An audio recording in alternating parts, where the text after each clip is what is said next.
Okay, hi everyone, and welcome to our webinar today from Mind the Bleep on payslips and tax.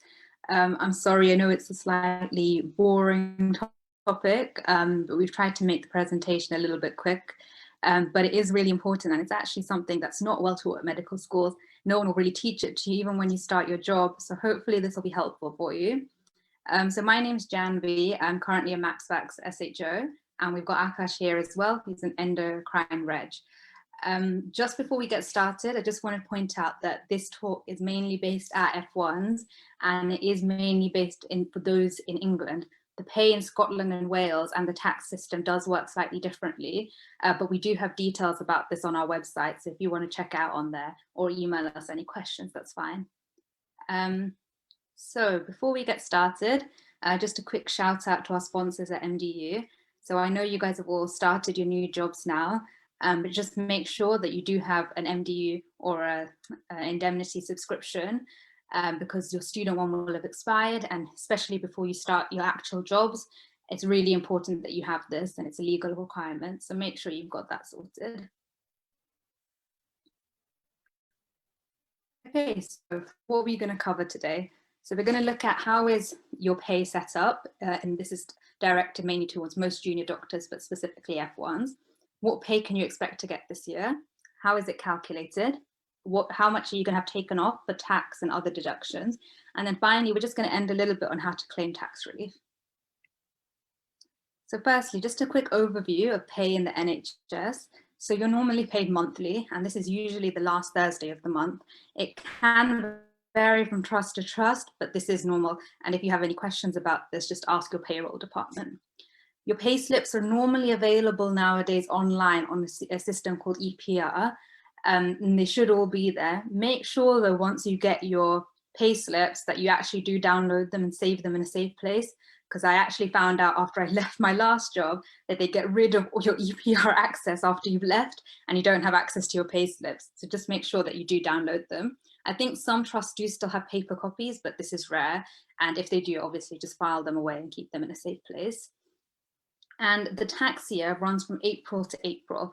And at the end of this, you'll get a P60. So you need to save this P60 as well. And there are some implications for your first year of work, because you obviously start in August rather than April, but we'll go through all of this as we get through the presentation. Oh, and I forgot to say, if you guys do have any questions, just post it in the Facebook comments and we'll make sure to look at them. And as always, the webinar is recorded. Okay, so before we get to the more complicated things, what are the basic terms you need to know about your pay? So firstly, your gross pay. So this is the total money that you earn before any deductions. So it's normally what they call your overall kind of salary. What you get in your pocket.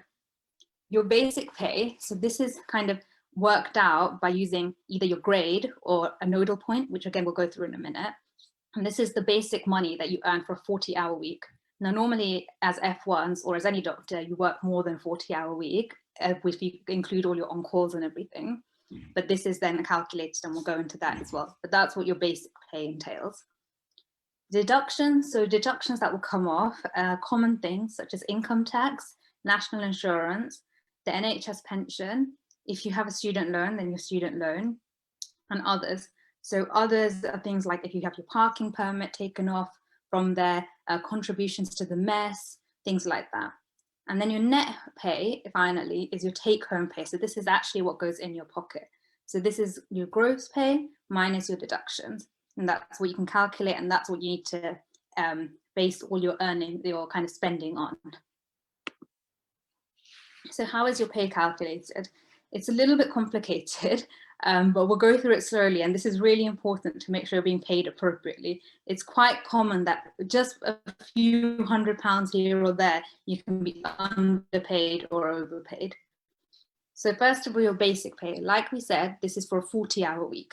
And this is based on your nodal point. So that's as you progress in your careers, the point that you get on for how many years you worked in the NHS, and your grade. So as an F1 in the year 2021, 2022, sorry, that should say, in England, you're nodal point 1, and your basic salary is £28,808 for the year.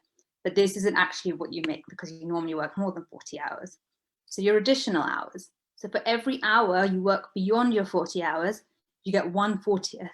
So for example, if you were to work a 42-hour week on average, so this is obviously all based on average, taking into account your on-call shifts, then you get paid 2/40th more than your salary, your basic salary. Night pay. So for every hour you work between 9 p.m. and 7 a.m., and this includes shifts will finish in, so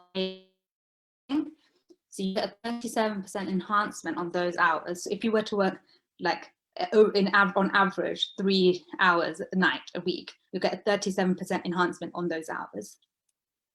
And finally, your weekend allowance. So this is basically, there's a system. So however many weekends you work, you get a percentage extra of your basic pay. This is all available either on Mind the Bleep or on the NHS website. But for example, if you were to work 1 and 2 weekends, you get a 10% extra on your basic pay. If you work 1 and 8 weekends, you get a 3% extra. And there's different things. So if you work 1 and 3 weekends, 1 and 6 weekends, it all depends on that. But this is, again, an average, and this gets added to your basic pay to come up with your gross pay. Sorry, I know it's a little bit complicated, but I hope that made sense. So how does this all work? Just a little example. So you say you work 43 hours on average a week with an average of 7 hours overnight and a frequency of 1 in 4 weekends. Your overall pay will be your basic pay times 43/40, because you're working 43 hours a week, not 40, plus an extra 37% on the 7 hours you work overnight, and plus an extra 5% on your basic pay for the weekends.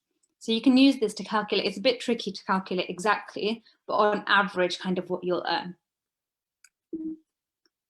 So your deductions.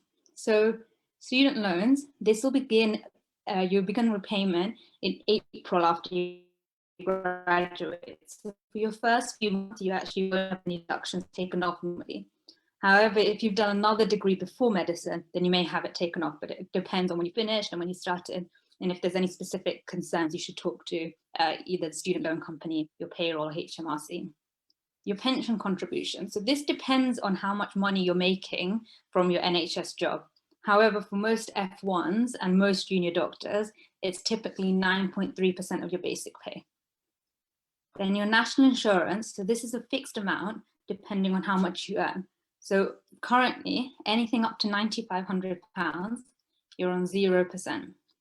Anything up to 50,000, you're paid 12%. So you'll probably only be on that unless you're, of course, you're lucky and you're making over 50,000. One warning point I have to tell you is not to base your entire year's finances on your first month's salary. This is because, first of all, student loans don't start coming out until April, so you'll have more deductions from then. Also, because you start the tax year in April, but you're starting in August, you actually probably won't pay tax until March. And that means that you won't be paying much tax at the beginning, but suddenly you'll be paying a lot more, and that can hurt. Also, depending on your rotation and how many weekends and night shifts you're doing, your wage will again massively vary, and this will change from rotation to rotation. So just keep that in mind and don't kind of spend all your money or base your rent or any other loans you may take out on your 1 month salary that you get at the beginning. So a little point about income tax. Sadly, it's a bit of a boring topic, but again, something it's really important. Government is of course taking your money, so it's important you know how much they're taking and that you're not being overtaxed. And if you are being undertaxed, they'll make sure to take that from you as well in the future. So a certain proportion of your income is untaxed. I think this is slightly old and the values might have changed slightly. Actually, no, I think this is now the updated value. So £12,570 of your income is untaxed. This is also why you don't pay any tax until you make above this amount. So at the beginning, you may not pay as much tax as you will later in the year. This is your personal allowance, and this is the same for everyone. So everyone who earns up to that amount, it does not pay any income tax. Beyond this and up to 50,000, you will pay 20% on any money you earn. So any money you earn between £12,570 pounds to 50,000. And most of you will, of course, come in that kind of pay bracket. Beyond 50,000, you pay 40% tax. But again, unlikely in F1 year, you'll make that much money, sadly. Now, a common error that happens, and this has happened to me multiple times, is that you're put on an incorrect tax code. This means that you normally end up overpaying quite a bit of tax, and it can be anywhere up to you should be paying 20% and you end up paying 40%. So it can make a massive difference. And the tax code is basically on your payslip, and it defines how much tax-free income you get and how much tax you pay.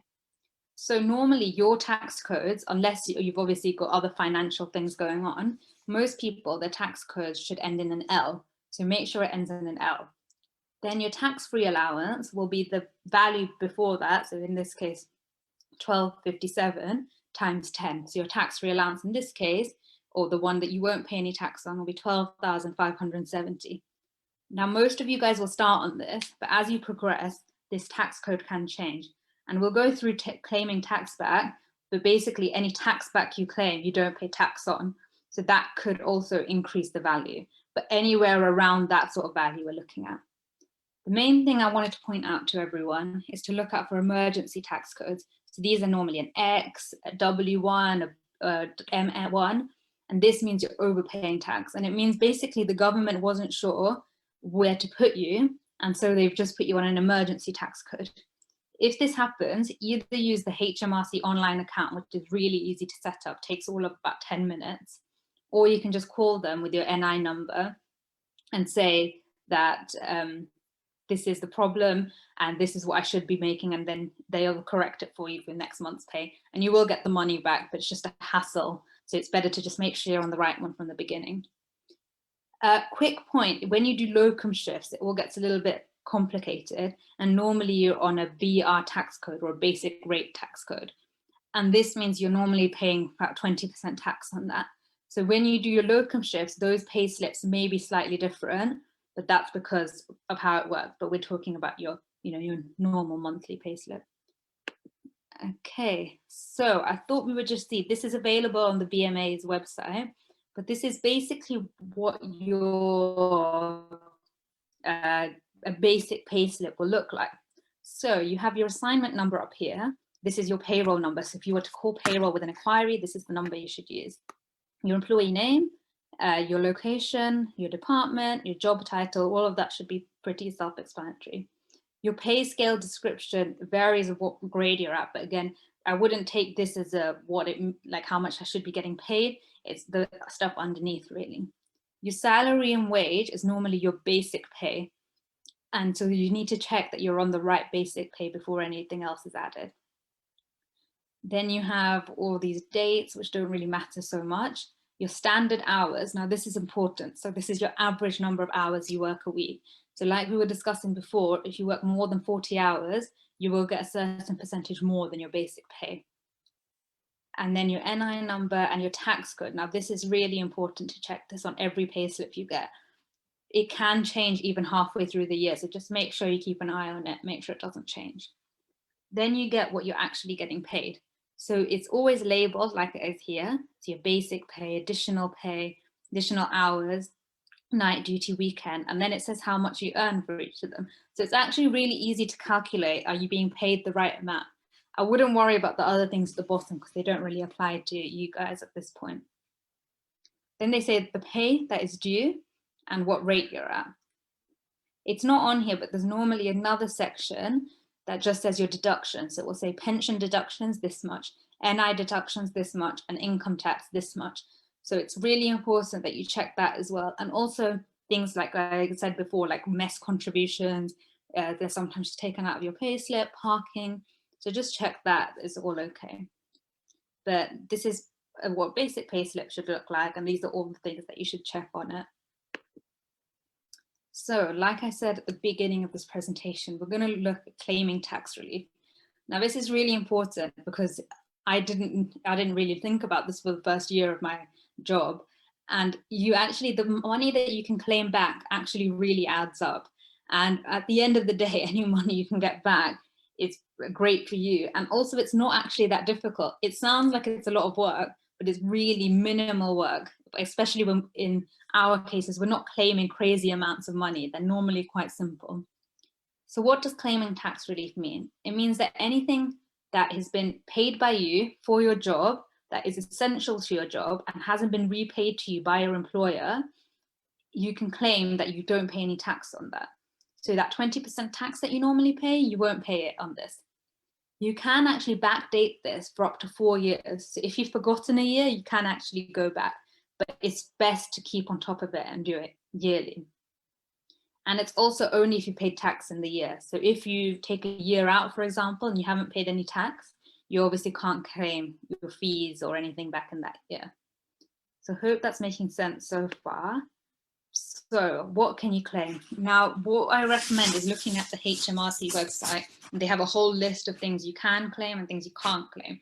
But this is basic for any kind of junior doctor, what you can actually do. So your professional fees, so these are your GMC fees.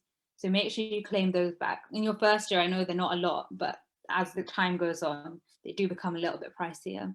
Any subscriptions you have, so things like the BMA, MDU, like any societies that you join, any kind of royal colleges, anything like that, you can claim money back on. And then other things, so if you're traveling for courses or conferences, clothing, there's a set allowance that you can claim back for clothing for your uniform.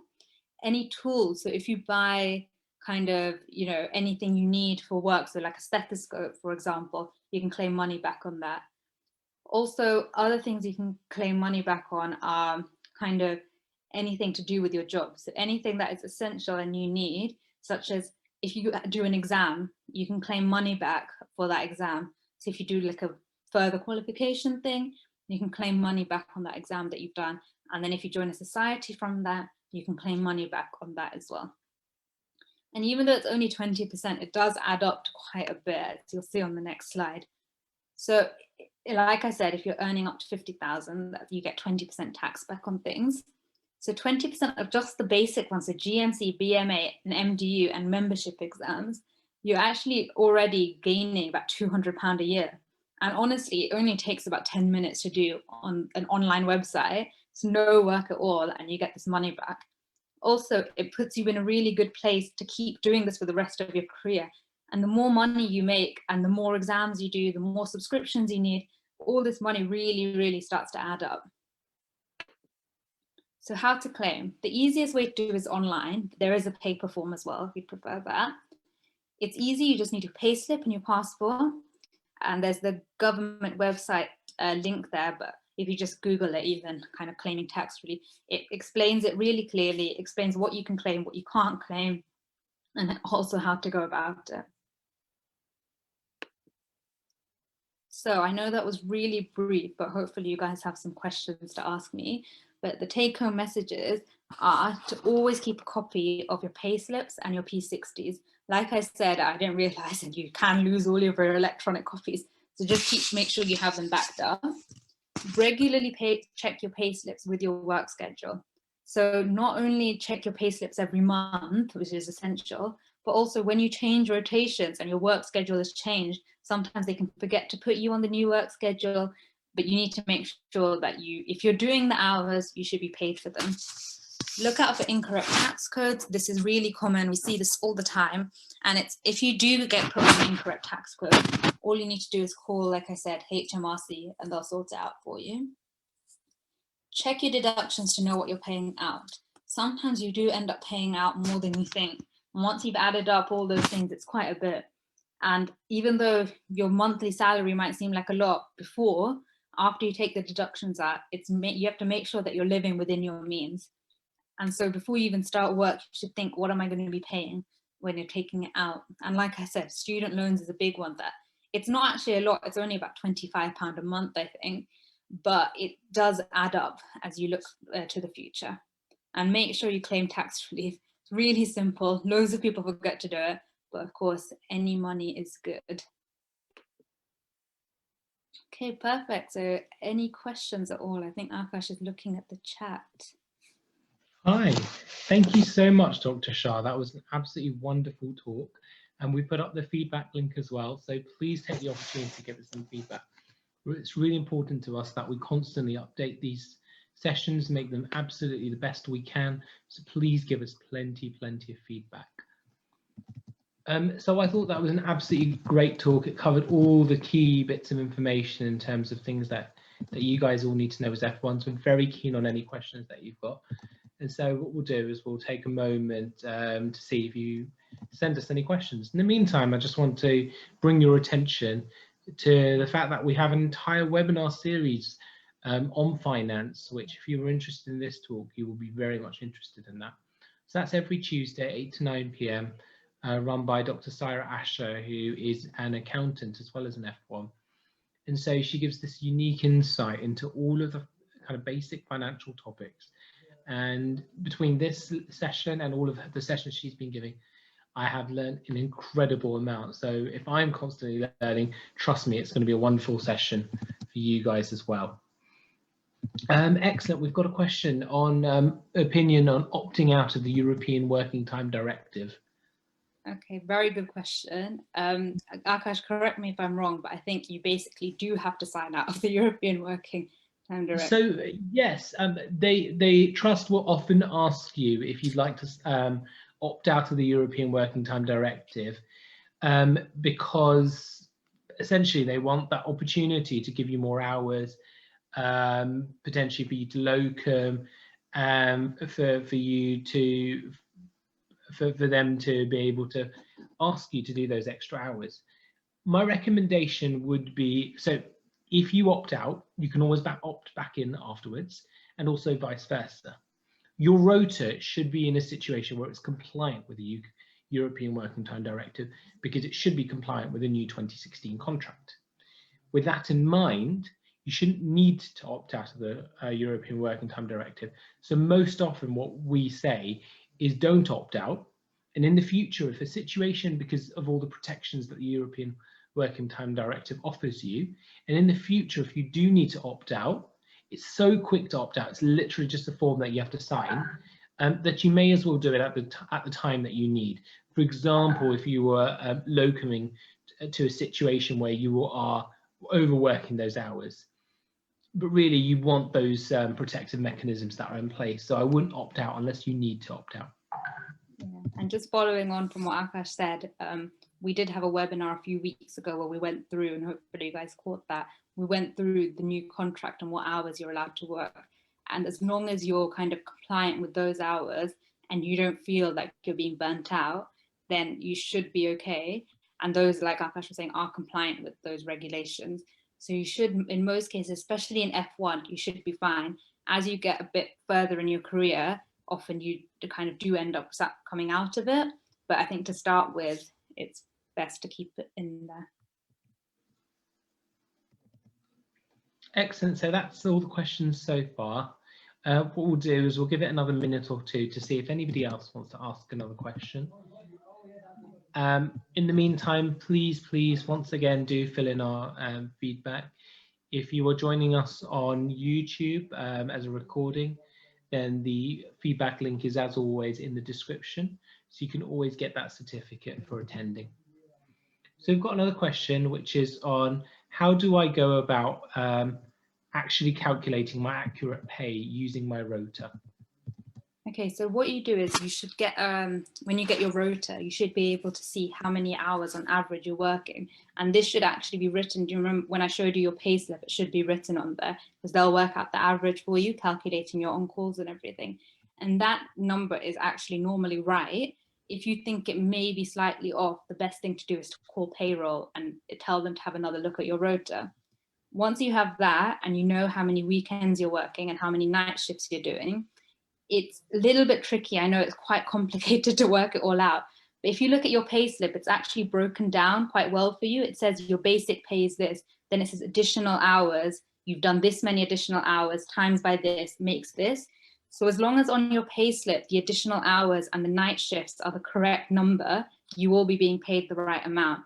And that's normally sometimes easier than sitting there at the beginning of your job, beginning of your rotation, calculating it all.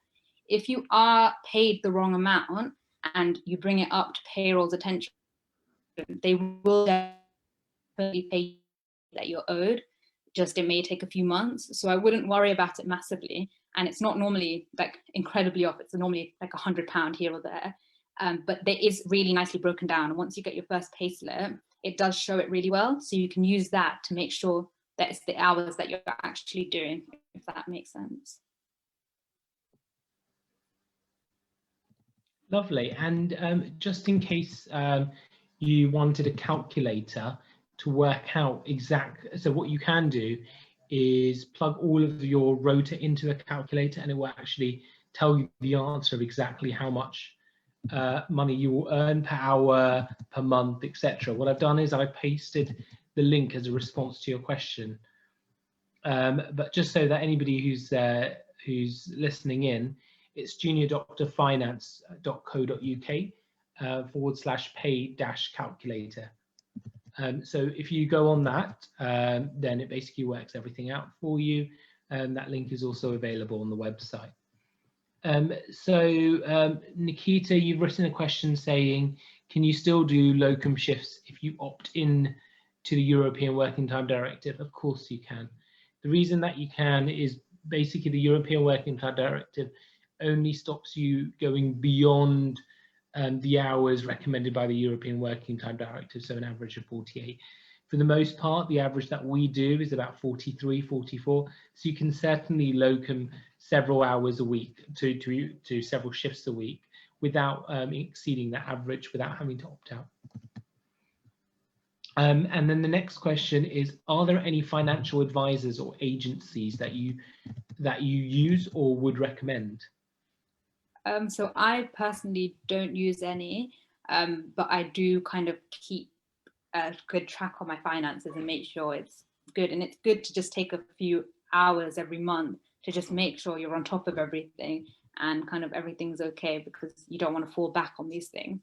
I'm not sure, Akash, do you know any financial advisors? I think the best thing actually would be to listen to, like Akash was saying, our finance talks on Tuesday, because Saira Asha does bring in quite a few financial advisors and things, and that's probably a good one to listen to. But what do you think?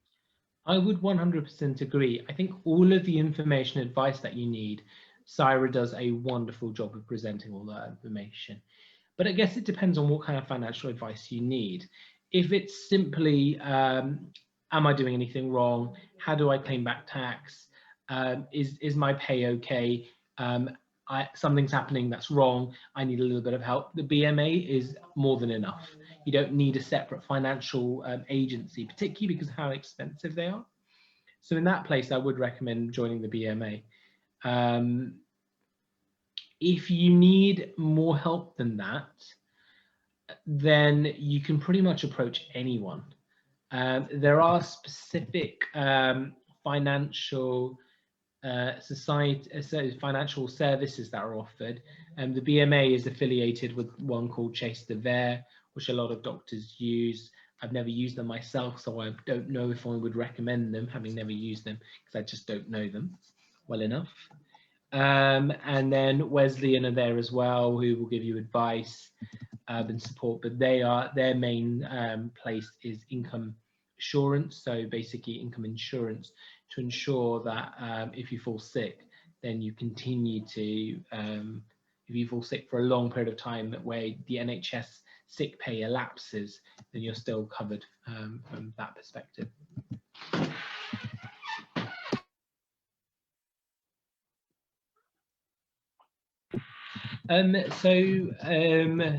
The next question that we've got is, if your start date was earlier, i.e. before August, how does that affect your tax and student finance? Okay, so I think I may be slightly off. I think that your student finance still starts from April, because I think it starts from the beginning of the tax year. I think your income tax will be I said from March you start paying, it will be slightly earlier, because it's up to the point where you're going to be paying about however much it was, 12,500 and something. So yours will probably be slightly earlier. Now, to be honest, the way the tax system works, everyone kind of starts at a different amount. It always amounts to the same. But I know, like when I was comparing pay slips, with my colleagues who are on the same pay as me, everything does vary very slightly. but at the end of the year, it does all equal out. But I think you'll probably start paying income tax a little bit earlier than the people who start in August do. But in the end, you'll end up probably paying the same based on your salary. Exactly. So that's exactly it. So you start paying your student finance at the start of the financial year. So wherever you start in April. If you start in July, if you start in September, if you start in August, whatever the case, it starts the next moment you get to April. Outside of that, the second question is exactly what Janvi said, which is that you kind of pay a pro rata amount of tax. And so the way that works is your personal allowance is 12,570. Instead of that being split across 12 months, it's split across 8 months or 5 months or 6 months, depending on when you start work. And so your personal allowance each month is just higher because it's split across less months. Let's have a look if there's any more questions. I think just coming on questions. Lots and lots. Sorry. I was just going to say a little point that if you are a little bit unsure, it is worth discussing with your colleagues and people in the same thing, even though everyone's thing slightly varies. I think not for an F1, but when you start kind of other jobs as kind of more kind of staff grade level jobs, make sure that you are getting paid kind of what your colleagues are also getting paid. It obviously depends on how many years you've been in the NHS and things, but it is something to just look out for because you could be massively being underpaid. So just look out for it. Exactly. And if there's any top tips from all of this, it's the moment you get your first payslip, compare it with all your other F1s, because if you are on the same rota, you should be paid pretty much the same. And I think that's how I personally, when I had lots of issues in F1 where I was paid incorrectly, found out, as well as this year when my F1s were paid incorrectly, that's how they found out. So I think that you literally hit the nail on the head, Janvi, there. That is the most important point. Was there anything else that you wanted to add? I think there are no more questions. No, I think that's it. I think just on top of the webinars that Akash has already mentioned, the finance webinars, if you guys have a look on the Mind the Bleep website, there's loads of articles on these kind of things. This has been a bit of a run through kind of whistle stop tour on pay and tax because it can be a very boring topic. But there's loads of articles, and actually at the bottom of the articles are loads of useful links. So links to the BMA, HMRC, government websites, and exactly the right places to go to find out all this information. Because obviously we can't tell you everything for every personal circumstance, but all the information is there and we've got the links on the website in case you need them. Perfect. So thank you so much, Dr. Shah, for an amazing talk. We've had lots of people message on the comments and other places to say that they very much appreciated the talk and very much appreciated your answers to the questions. Our next session is coming on next Tuesday, and then we've got another session. So that session on Tuesday is basically top tips for FY1 about how it works, and the most important part is a massive Q&A section for you to ask every single question that you've ever had about F1. So we're very much looking forward to that session, which is the day before you guys officially start as F1. So rather than being on a Wednesday, it is on a Tuesday because we wanted it before you start. Lovely. That is everything. Thank you so much and have a lovely evening.